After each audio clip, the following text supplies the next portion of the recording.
Hey everybody, I wanted to go ahead and do a second video in this series since I find myself having the time this evening.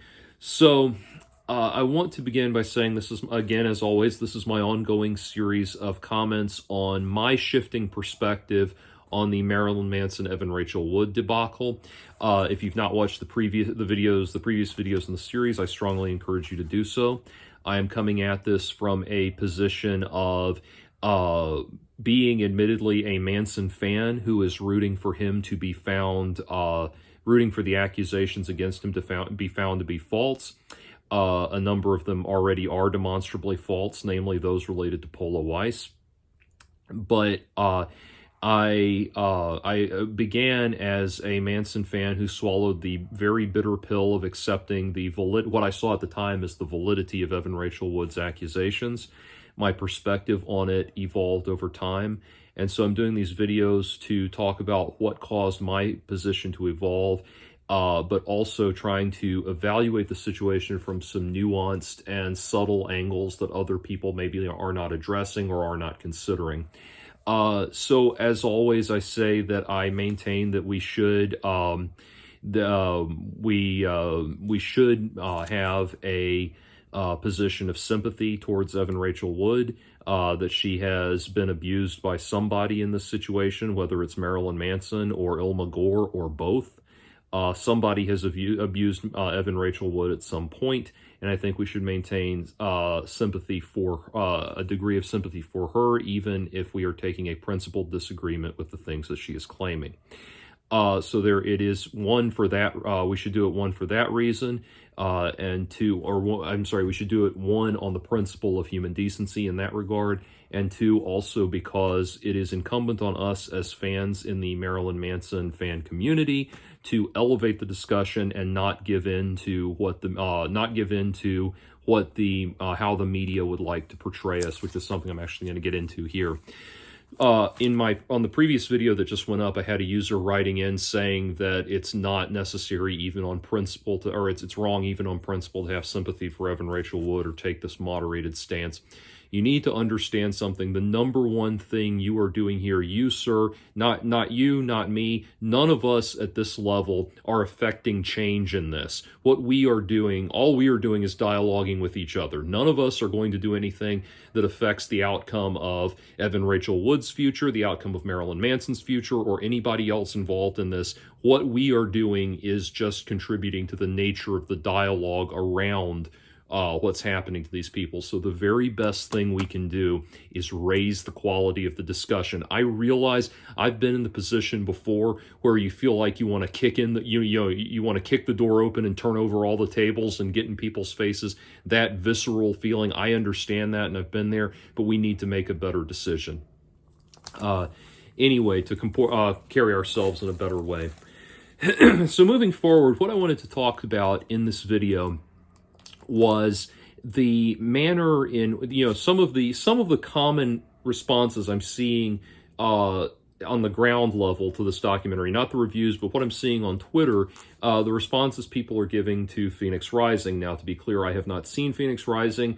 I have not yet watched it on principle, namely because I don't currently have HBO Max. I don't want to give them the numbers of, I don't want to give them the demographic numbers of saying, oh, well, people subscribe to our service just to watch the documentary. I don't want to encourage more one-sided hit piece documentaries from them.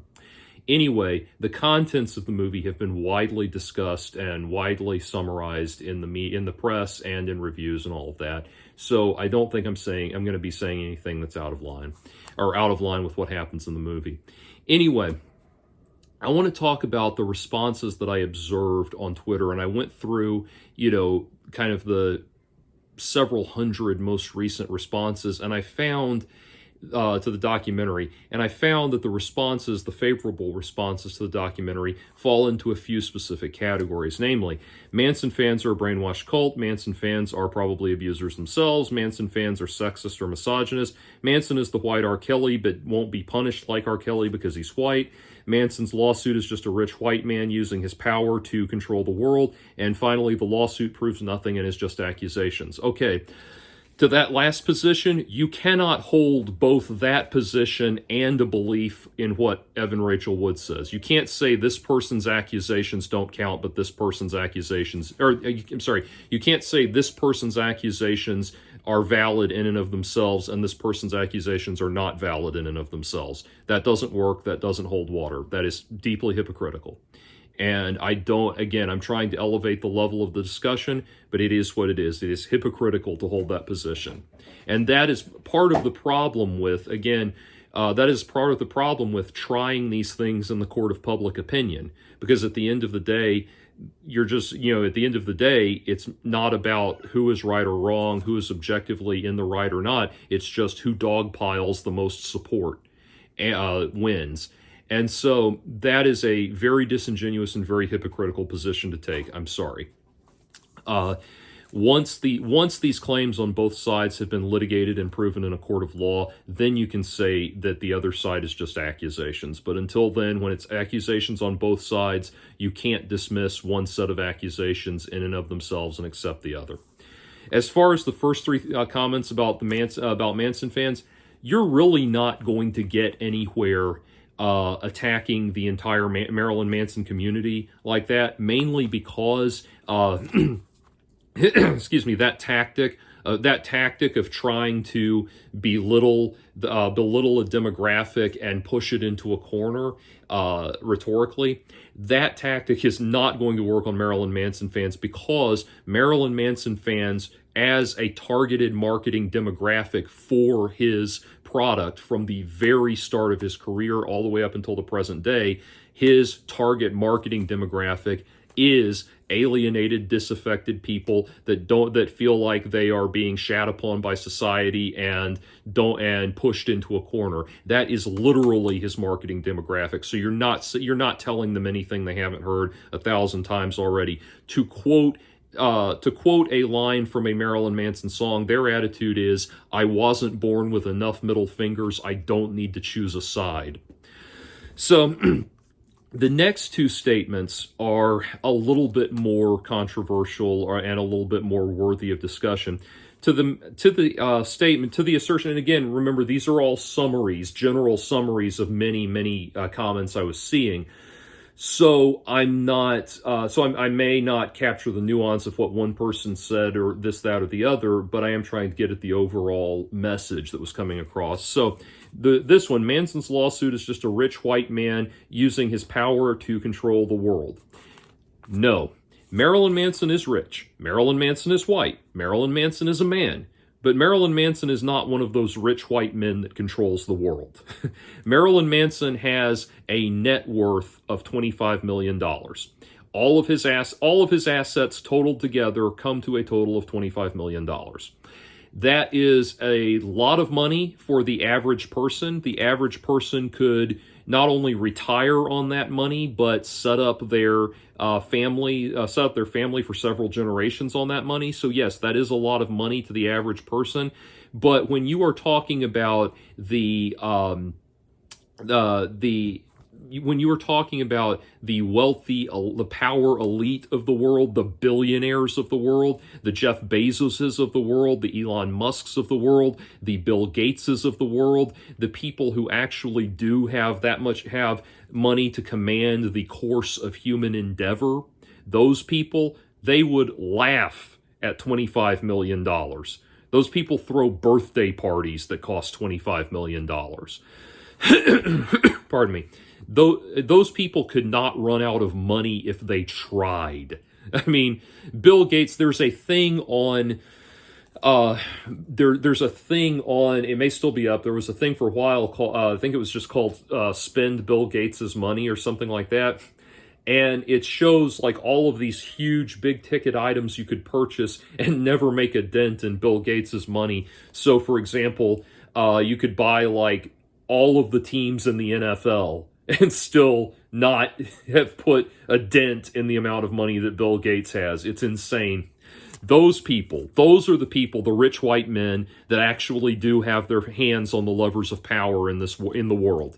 Those people exist. They are real. Marilyn Manson is not one of them. Marilyn Manson is a rich celebrity, and that's about it. He could 25, you can run out of $25 million. That it's one person can spend through $25 million in their lifetimes. And that is actually an empirical fact, because it's been demonstrated that most lottery winners are broke again within 5 years. So yes, you can spend through, you have to be responsible. $25 million takes care of all your creature comforts. It keeps the bill collectors at bay. It lets you enjoy whatever hobbies you might have, but you still have to be careful with that amount of money. You still can get carried away with that. You can still ruin it. Anyway, as Chris Rock so accurately put it, Shaquille O'Neal is rich. The guy that signs his checks is wealthy. So he's not one of those guys. Also, the suggestion that he's a rich white man using his power and influence to shape the course of human events. Marilyn Manson has spent his entire career antagonizing exactly those type of people. You know, the people that are chummy with the Jerry Falwells and Pat Robertsons of the world, people at that level. They're not going to, I don't think they're, unless there is something, there's some deeper bond that I'm not aware of. He's not going to be on their list of people to come rushing out to assist. Anyway, but the main thing I wanted to comment on was the accusation that Marilyn Manson is the white R. Kelly, but won't be punished like R. Kelly because he's white.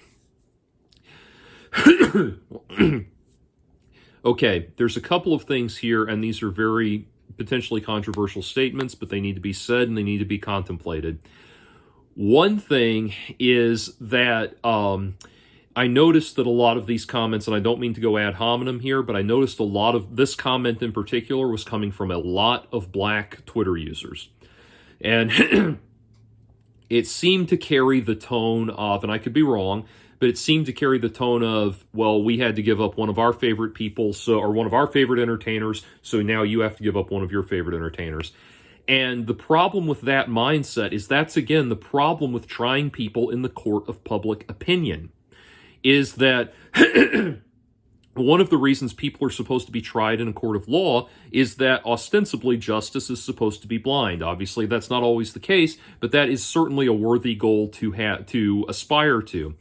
Justice is supposed to be blind. Larger social considerations are not supposed to be factors in determining justice, determining the right and the rightness and wrongness in a situation. You're not supposed to be saying this person's on team A and this person's on team B and we have to balance out the numbers. You're not supposed to be saying that. You're supposed to only be taking into account the relevant facts of the situation at hand. And this is a problem. This is a very real problem with trying people in the court of public opinion. People in my comments sections keep saying it's a problem with Me Too. Me Too is certainly an outgrowth of that. And I'm going to talk about Me Too as it relates to all this in a later video.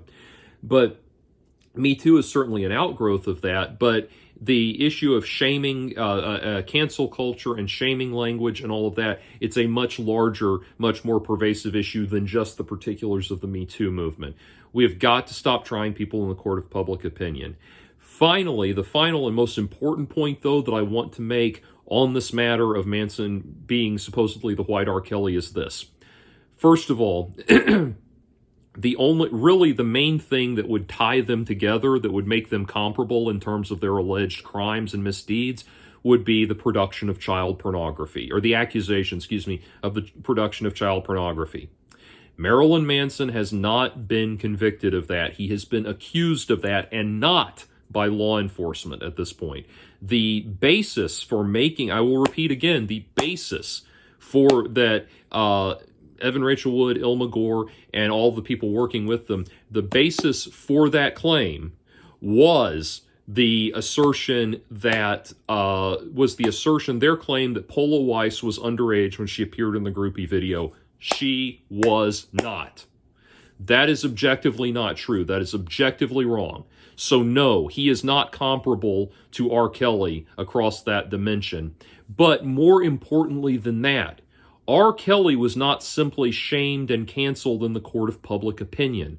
R. Kelly was found guilty after a very long and very thorough law enforcement investigation into his actions, and a very substantial case was built against him.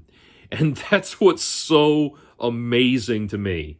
So amazing to me is I like so many people, Boondocks, when it was on, it was one of my favorite shows, or one of the first three. The first three seasons were my favorite show, not the fourth one.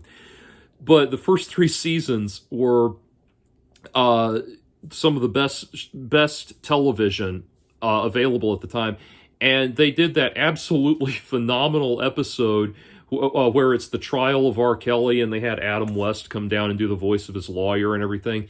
And it's the trial of R. Kelly, and they show the video, and the parody version of the video. Someone says, "You can't prove that's R. Kelly," and then in the video you hear him say, the phone ring, and he says, "Hello, yes, this is Robert Kelly. Oh, you want my social security number? Well, it's da da da da da da."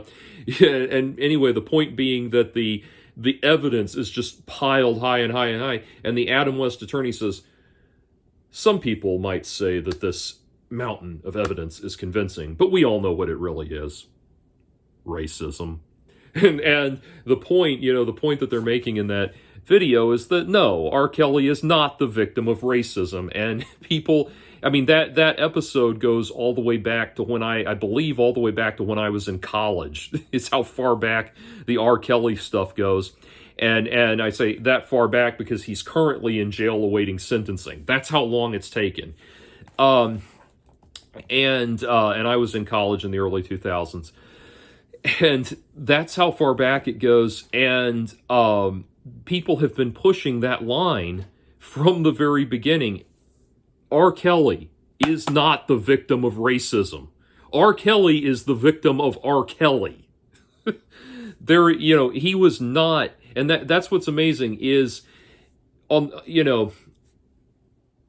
want to, God, I don't want to get into the rank hypocrisy of that. But yes, there are people who have been trying to get R. Kelly trying to excuse R. Kelly's behavior on the racism charge all the way for over, almost 2 decades now of this bullshit. But no, the man was found guilty after a very thorough, very exhaustive inquiry by law enforcement and a trial, and he was found guilty after a thorough trial in which he stood and defended himself against his crimes. He is not. The Marilyn Manson situation and the R. Kelly situation are not comparable. Not the least of which, for many reasons, not the least of which is, may I reiterate, R. Kelly was proven guilty in a court of law, and Marilyn Manson has been accused publicly. That is all. That is all. Right now he stands accused. Again, I am on the team rooting for Marilyn Manson, but I acknowledge that all of this needs to be worked out where it should have been worked out all along, in a court of law. Because if it should turn out that Marilyn Manson actually is the white equivalent of R. Kelly, then he really does need to face actual severe legal consequences, not just a roasting in the press.